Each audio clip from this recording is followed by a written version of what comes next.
Salve tchutchucos, tchutchucas, tudo bom? Aqui quem fala é o professor Augusto, mais uma vez trazendo aqui para vocês a frente de Brasil. E nessa aula eu vou dar continuidade nos nossos estudos de Brasil Colônia, passando um complemento do capítulo 5, tá? Aquele capítulo em que nós trabalhamos na aula anterior a economia e a sociedade açucareira. Então abra lá na página 504 e o tema da aula de hoje, tchutchuco, são as chamadas outras atividades econômicas, tá? Uma coisa que eu peço para vocês tomarem cuidado. Essas outras atividades econômicas, elas contribuem para o que nós chamamos de pacto colonial, tá legal? Então, boa parte dessas atividades, elas são complementares à atividade principal, que é a atividade açucareira. E por outro lado, atenção, essas atividades nunca concorreram com a cana. Por isso a gente fala que são atividades complementares. Boa, boa? Olha só a primeira. A primeira atividade que eu trago aqui, tchutchucos, é a pecuária. E uma coisa muito interessante da pecuária é que ela foi talvez uma das mais importantes atividades complementares desse período. Mas atenção, como é que ela começou a sua história? Ela começou a sua história como sendo um complemento do engenho ou da área produtora de cana. E basicamente, por orbitar a região canavieira, a pecuária teve três importâncias: a importância alimentícia, comida, a importância de trabalho, ou transporte, ou moendo a cana, né? Teve também a importância de couro como subproduto, e era um subproduto que era utilizado em roupa, em ferramenta, em implementos para o engenho, tchutchucos, e tudo até o século XVII, até o começo do século XVII. Mas reparem os problemas que a pecuária foi criando. O primeiro problema é que quanto mais o rebanho aumentava, maior a quantidade de terras que eram utilizadas para o pasto desse gado. E aí o que acontecia? Retirava-se a área de plantio da cana, perdia-se um local em que você podia ampliar a produção canavieira. Segundo problema, pessoal, é o problema relacionado ao gado quando ele é mal administrado. Ele podia estourar, ele podia entrar na região em que havia uma plantação de cana e destruía tudo. E isso era muito comum, até porque o gado ele era criado numa certa autonomia, numa certa relevância de deixá-lo se desenvolver solto. Então o que aconteceu? A partir de começo do século XVII, a coroa portuguesa colocou em prática a sua pretensão de aumentar o latifúndio, de aumentar a área de plantio de cana, e com isso ela baixou uma norma proibindo toda a criação de gado na região litorânea, pelo menos no espaço de 10 léguas. Então o que aconteceu? A pecuária ela sofreu uma interiorização. Porém, tchutchucos, tudo isso que eu estou comentando, dá uma olhadinha nesse mapa aqui, na região Nordeste, tá? Até porque todo mundo sabe que essa região Nordeste é a região que concentrava a quase totalidade da produção canavieira. Então, essa interiorização e tudo que eu estou contando para vocês aconteceu basicamente aqui. Então, como é que foi o processo de interiorização? O processo de interiorização, como uma norma portuguesa, foi deslocar o gado para o interior, por isso interiorização. E reparem no mapa que boa parte da criação de gado e das fazendas que vão se constituir vão acontecer em regiões de rios. De todos esses territórios, o mais importante, pessoal, é o Vale do Rio São Francisco. Por quê? Extenso, tinha lá a presença de pastagem, água e principalmente uma coisa chamada lambedouro. O que é o lambedouro, pessoal? Anotem aí. O lambedouro é um sal natural que brota da terra e ele era utilizado como complemento na alimentação. O gado, quando consumia o sal, ele tinha ganho de peso, tá certo? Então vem cá, tchutchucos. Essa interiorização, então, a gente tem que lembrar que aconteceu nesse território nordestino e o local a ser destacado é o Vale do Rio São Francisco. Senhores, essa região do Vale do Rio São Francisco foi tão importante, abrigou tantas fazendas ou criações extensivas de gado, que passou a ser conhecido pelo termo Rio dos Currais. E a relevância gerou uma atividade de importância complementar, uma atividade que fez muita presença na economia colonial e também metropolitana. E acompanha só as características que essa pecuária vai começar a adquirir. Primeira característica, era de baixo investimento inicial, afinal de contas a pessoa só precisava ter gado, né? E uma mão de obra que pudesse custear, e por isso chamou a atenção de muitos homens livres de diversos pontos da região nordestina. Só que, lógico, pessoas pobres, mas pessoas que podiam utilizar esse tipo de atividade para enriquecer. Segunda característica, a pecuária sempre utilizou mão de obra livre, tá? Por duas explicações. Utilizar a mão de obra escrava, pessoal, era um problema porque o escravo ele podia fugir com o gado ou simplesmente só fugir. E por outro lado, utilizar a mão de obra indígena é utilizar uma mão de obra que também podia se aproveitar para fugir e não conhecia muito essa atividade. Então o que eles optaram por fazer? Adotar a mão de obra livre, paga em gênero, paga com gado, e nasce aqui uma categoria social que é a categoria do vaqueiro. Pessoal, o que é legal do vaqueiro é que o vaqueiro ele tinha a possibilidade de ascender socialmente. Perceberam? Nasceu um tipo social que ele tem a possibilidade de crescer na atividade e por isso ele não está condicionado àquela questão da imobilidade que era típica da região canavieira. Então tá aí. Mas, prof, quem que era o vaqueiro? Bom, o vaqueiro, além de um homem livre, ele podia ser também um ex-escravo, tá?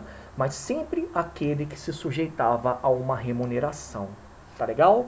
E a característica mais relevante também desse ponto todo da pecuária como atividade complementar é que ela se torna uma atividade tão intensa, tchutchucos, que passa a contribuir para o enriquecimento da coroa portuguesa, beleza? Mas olha só o auge. O auge, tchutchucos, vai acontecer quando eu falo do período colonial a partir do século XVIII, quando essa mesma atividade pecuarista é colocada no sul. E por quê? Galera, todo mundo sabe que a região sul ela fica próxima da bacia do Rio Prata, e eu já discuti várias vezes, em vários pontos das minhas aulas, era uma região muito importante, era uma região estratégica. Então a coroa portuguesa ela precisava contribuir para a sua consolidação nessa região a partir da ocupação territorial. E adivinha quem é que era utilizado para isso? O gado. Mas que é uma coisa curiosíssima? Coloquem aí.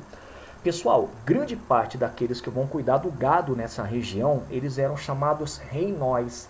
Eram pessoas que vinham de Portugal ou, principalmente, eu peço para vocês anotarem, da região dos Açores, tá? Então você tem essa ocupação territorial também por parte humana, também a presença portuguesa. Joia? Agora calma, não quer dizer que eram só eles. Tinham também aqueles colonos que vinham de outros territórios, beleza? Aqui no sul, pessoal, ela se tornou uma atividade rentável. E quando eu falo rentável, pessoal, eu falo de uma quantidade de gado, ou seja, uma quantidade de rebanhos ali estabelecidos, que era muito maior do que a somatória de todo o restante ali na região nordeste. Só para vocês terem uma ideia do que eu estou falando. Em pleno século XVIII, haviam pelo menos 600 mil gados nessa região. É muito, né? E para finalizar, pessoal, a gente vai perceber que o auge também acontece porque nesse século XVIII rola o que a gente chama de ciclo minerador. E nesse momento, a região de Minas Gerais não era uma região que se preocupava com abastecimento. Então, o abastecimento para a região de Minas ou vinha do litoral, a partir de produtos que vinham de lá de Portugal ou eram da própria região litorânea, ou principalmente daqui do sul. Era o gado do sul que abastecia e aplacava o desabastecimento que existia em Minas Gerais. Tá certo? Então, cuidado. A gente vai falar do auge da atividade pecuarista durante o século XVIII. E é nesse século XVIII que a gente aponta para essa região, que é a região sul. Beleza? Outra atividade para vocês. Drogas do sertão. Meninos, meninas, inclusive, eu vou pedir para vocês colocarem uma estrela, tá? Porque quando eu falo das drogas do sertão, a primeira coisa que eu tenho que lembrar é o que são. Tchutchucos, drogas do sertão são chamados produtos tropicais, que eram muito equivalentes a especiarias, tá? Eram produtos que podiam ser utilizados para alimentação, eram produtos afrodisíacos, eram produtos que tinham importância também na questão de conservação de alimentos. Então, o que eu destaquei aqui? Drogas do sertão eram produtos que eram encontrados na região amazônica e podiam ser lá o cacau, a pimenta, o cravo, a baunilha, as ervas. E o que teve de importância? Por que vocês colocaram as drogas do sertão como destaque? É que para extrair esse produto, pessoal, lembrando que é uma atividade extrativista, você não planta, você coleta, você extrai, utilizava-se muita mão de obra indígena, tá? E pelo fato da mão de obra indígena ser muito usual, a presença de missões jesuíticas na região amazônica era muito grande. Boa, boa? E uma coisa mais curiosa ainda, por que vocês destacaram também, é que isso motivou a ocupação do território amazônico e reparem aqui no mapa, houve uma penetração nos territórios espanhóis. Estão vendo aqui o Tratado de Tordesilhas? Pois bem, as drogas do sertão, como eram extraídas nessa região do Vale Amazônico, elas contribuíram para que as pessoas, no caso indígenas e jesuítas, entrassem, penetrassem no curso amazônico e invadissem territórios espanhóis.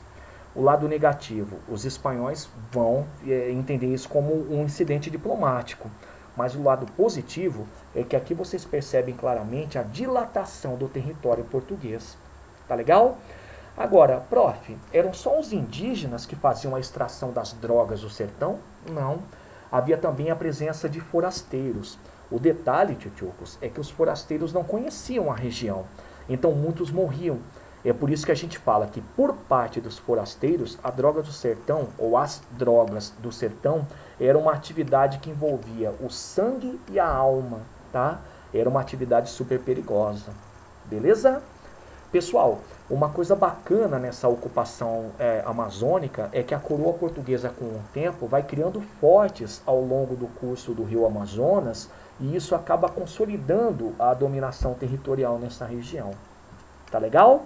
Vamos olhar a próxima atividade? Galera, a próxima atividade é o tabaco. Já vai frisando aí. O tabaco, ele era plantado na região nordestina, mas atenção, não podia ficar próximo do engenho. Pessoal, o tabaco, ele tem uma característica curiosa, que é de arrebentar o solo onde ele é plantado. Então, eles optavam por plantar em territórios onde não havia a importância no sentido açucareiro, e eram territórios destinados só a isso. O que ele teve de importante? Ele foi plantado, tchutchucos, porque grande parte do tabaco aqui, ele era utilizado no comércio de escravos. Só para vocês terem uma ideia, a coroa portuguesa, para conseguir o escravo lá na África, eu comentei na aula anterior, utilizava uma forma de pagamento que era o escambo, e um dos elementos desse escambo era o tabaco, assim também como a própria aguardente, tá? Então era de vital importância você plantar o tabaco, porque ele servia para isso. Só que com o tempo, principalmente a partir de meados do século XVII, o tabaco também ganhou o mercado europeu. E ele era utilizado como? Olha só que coisa interessante, não só para recreação, era utilizado também para fins medicinais. O tabaco, ele era transformado em rapé, ele era cheirado, e ao ser cheirado, ele limpava as vias aéreas. Bom, isso é concepção da época, tá? Então o mercado europeu era um mercado que tinha muita demanda. Era não só para recreação, como eu comentei, mas também para fins medicinais. E quais são as características que o tabaco vai adotar? Primeiro, ele exige pouca terra e por isso também pouca mão de obra. Não à toa, grande parte da mão de obra que era utilizada aqui também era uma mão de obra livre, tá? Entra em cena aí de novo o ex-escravo, aparece o mestiço, como por exemplo o mameluco. E uma coisa curiosa é vocês perceberem que além da exportação, o gado, nesse sentido de exportação, ele era um complemento do que nós chamamos de sistema de plantation, porque, como eu comentei, era a partir dele que você tinha o comércio de escravos tão operante. Beleza? Pessoal, e a última atividade para vocês, sem mais delongas, o algodão. Agora, coloca um detalhe aí. O algodão, pessoal, ele era plantado sim no Nordeste, mas em específico numa região, o Maranhão. Até porque era uma região que tinha um clima e um solo favorável a essa cultura, tá? E no que ele era utilizado? Ele era utilizado no mercado interno para vestimentas, não só para escravos, mas para pessoas pobres. E geralmente, algumas fazendas algodoeiras ficavam próximas dos engenhos. Os senhores de engenho utilizavam o algodão como sendo um complemento à sua atividade. Tá legal? Então tá aí, pessoal. O algodão foi a última atividade complementar que eu trabalhei com vocês. Então o resumão é o seguinte: são 4 atividades complementares ou outras atividades econômicas. Todas elas contribuíram sim para o enriquecimento da metrópole, mas vocês não podem falar que elas competiram com a cana-de-açúcar. Belezinha? Regiões que a gente sempre tem que lembrar. A pecuária interior do Nordeste e depois no Sul. Até tem uma coisa legal, que a partir do século XIX, o gado ele começa a fazer a ligação entre essas duas regiões. Drogas do sertão, território amazônico, cuidado, ou seja, norte. O tabaco e o algodão, nordeste, mas lembre-se que o tabaco não podia ficar próximo dos engenhos e o algodão ficava numa região que é a região amazônica e algumas dessas fazendas eram ligadas ao engenho. Fechou? Belezinha? Então, minha despedida. Pessoal, leia um pouco mais sobre esse assunto lá na apostila, na página que eu especifiquei no começo da aula. Tá certo? Em seguida, minha sugestão.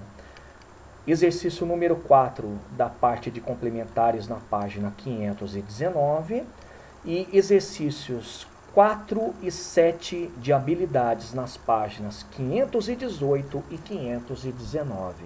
Beleza? Então, para vocês, um forte abraço, bons estudos e qualquer problema, pessoal, me procure no Google Classroom. Joia?